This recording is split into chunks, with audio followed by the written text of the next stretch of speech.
Néhémie, chapitre 7. Une fois la muraille reconstruite et les battants des portes posés, on a établi dans leurs fonctions les portiers, les musiciens et les Lévites.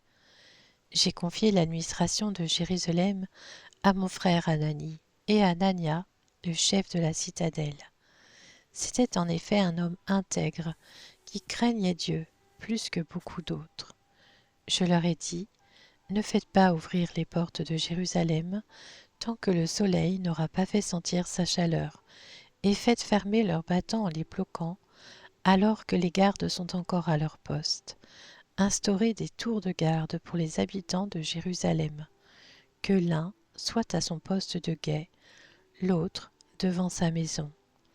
La ville était étendue et grande, mais sa population n'était pas nombreuse, et ses maisons pas encore reconstruites. Mon Dieu m'a mis à cœur de rassembler les nobles, les magistrats et le peuple pour les dénombrer. J'ai trouvé le registre généalogique des premiers Israélites revenus de déportation et j'y ai vu écrit ce qui suit. Voici les habitants de la province de Juda, revenus de déportation, ceux que Nebuchadnezzar, le roi de Babylone, avait exilés et qui retournèrent à Jérusalem et en Juda, chacun dans sa ville. Ils revinrent avec Zorobabel, Josué, Néhémie, Azaria, Rahamia, Nakamani, Mardoché, Bilshan, Mispéret, Bigvaï, Néhum et Baana. Voici la liste des hommes du peuple d'Israël. Les descendants de Paréosh, 2172, de Shephatia, 372, d'Arash, 652. Les descendants de Pachat Moab, issus de Josué et de Joab, 2818. Les descendants d'Élam, 1254. De Zatu, 845. De Tsakaï, 760. De Binui, 648. De Bébaï, 628. d'Asgad, 2322. d'Adonikam, 667. De Bigvaï, 2067. d'Adin, 655. Les descendants d'Ater de la famille d'Ézéchias, 98. Les descendants de Hachum, 328. De Betsaï, 324. De Harif, 112. De Bagaon, 95. Les habitants de Bethléem et de Nétopha, 188. Les habitants d'Anatoth, 128. Les habitants de Beth Azmaret, 42. Les habitants de Kirjat Jearim, de Képhira et de Béhéréoth, 743. Les habitants de Rama et de Geba, 621. Les habitants de Micmas, 122. Les habitants de Bethel et d'Aï, 123. Les habitants de l'autre Nebo, 52. Les descendants de l'autre Élam, 1254. De Harim, 320. Les hommes originaires de Jéricho, 345. Les hommes originaires de Lod, de Hadid et d'Ono, 721. Les hommes originaires de Sénaa, 3930. En ce qui concerne les prêtres, les descendants de Shedaïja, de la famille de Josué, 973. Les descendants d'Imer, 1052. De Pashur, 1247. De Harim, 1017. En ce qui concerne les Lévites, les descendants de Josué et de Cadmiel, issus d'Odva, 74. Parmi les musiciens, les descendants d'Azaph, 148. Parmi les portiers, les descendants de Shalom, d'Ater, de Talmon, d'Akub, de Hatita et de Shobaï, 138. En ce qui concerne les serviteurs du temple, les descendants de Tsisha, de Azupha, de Tabaoth, de Kéros, de Sia, de Padon, de Lébana, de Agaba, de Salmaï, de Hanan, de Guidel, de Gachar, de Réaja, de Retsin, de Nekoda, de Gazam, d'Uza, de Paséar, de Bézaï, de Méunim, de Néphishim, de Bakbuk, de Akufa, de Harur, de Batslut, de Meïda, de Harsha, de Barkos, de Sisera, de Tamar, de Netziar et de Hatifa. En ce qui concerne les descendants des serviteurs de Salomon, les descendants de Sotaï, de Sophéret, de Périda, de Jaala, de Darkon, de Guidel, de Shephatia, de Hatil, de Pokeret, Hatsebaïm et d'Amon.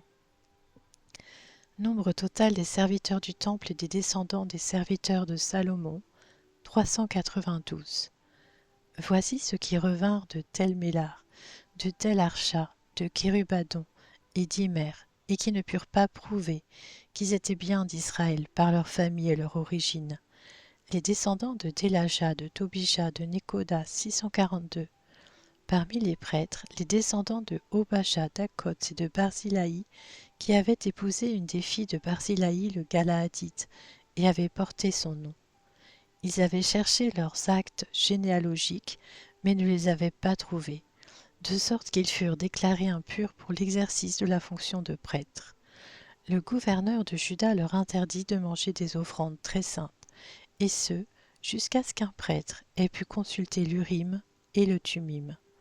L'assemblée d'Israël tout entière se composait de 42 360 personnes, sans compter leurs serviteurs et leurs servantes, au nombre de 7 337. Parmi eux se trouvaient 245 musiciens, hommes et femmes. Ils avaient 736 chevaux, 245 mulets, 435 chameaux et 6 720 ânes. Plusieurs des chefs de famille firent des dons pour les travaux.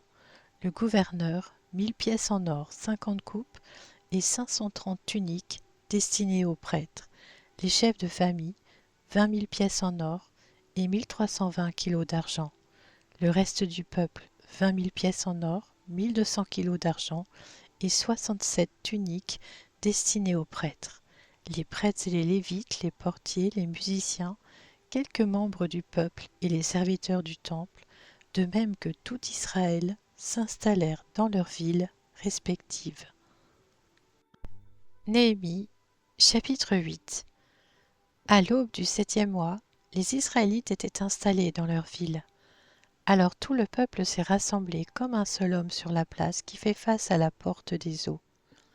Ils ont demandé au scribe Esdra d'apporter le livre de la loi de Moïse, prescrite par l'Éternel à Israël. Et Esdra, qui était aussi prêtre, a apporté la loi devant l'assemblée. Celle-ci était composée d'hommes et de femmes, de tous ceux qui étaient aptes à la comprendre. C'était le premier jour du 7e mois. Esdra a lu dans le livre depuis le matin jusqu'à la mi-journée, sur la place qui fait face à la porte des eaux, en présence des hommes et des femmes, de ceux qui étaient en âge de comprendre. Le peuple tout entier s'est montré attentif à la lecture du livre de la loi. Le scribe Esdras se tenait debout sur une estrade en bois, fabriquée pour l'occasion. À côté de lui, à sa droite, se tenaient Mattitsia, Shema, Anaja, Uri, Ilkija et Maaséja, et à sa gauche, Pédaja, Michaël, Malkija, Hachem, Ashbadana, Zacharie et Meshulam. Ezra a ouvert le livre de façon visible pour le peuple dans son entier, puisqu'il était surélevé par rapport à lui. Et lorsqu'il a fait ce geste, tout le peuple s'est mis debout. Ezra a béni l'Éternel, le grand Dieu, et tous les membres du peuple ont répondu « Amen, Amen » en levant les mains. Puis ils se sont prosternés et ont adoré l'Éternel, le visage contre terre. Josué, Bani, Chérébia, Jamin, Akub, Shabbétaï, Odija, Maaséja, Kélita, Azaria, Josabad, Hanan et Pélaja, qui étaient lévites, expliquaient la loi au peuple, et celui-ci est resté debout sur place. Ils lisaient distinctement dans le livre de la loi de Dieu, et ils en donnaient le sens pour faire comprendre ce qu'ils avaient lu. Le gouverneur, Néhémie, le prêtre et scribe Esdra, et les Lévites, qui donnaient des explications, ont dit à l'ensemble du peuple « Ce jour est un jour saint pour l'Éternel votre Dieu. Ne prenez pas le deuil et ne pleurez pas. » En effet, le peuple tout entier pleurait à l'écoute des paroles de la loi. Ils ont ajouté « Allez manger un bon repas et boire des liqueurs douces, en envoyant des parts à ceux qui n'ont rien préparé, car ce jour est un jour saint pour notre Seigneur. Ne soyez pas tristes, car c'est la joie de l'Éternel qui fait votre force. » Les Lévites calmaient tout le peuple en disant « Taisez-vous, car ce jour est saint. Ne soyez pas tristes. » L'ensemble du peuple et donc aller manger et boire, envoyer des parts à d'autres et s'adonner à de grandes réjouissances.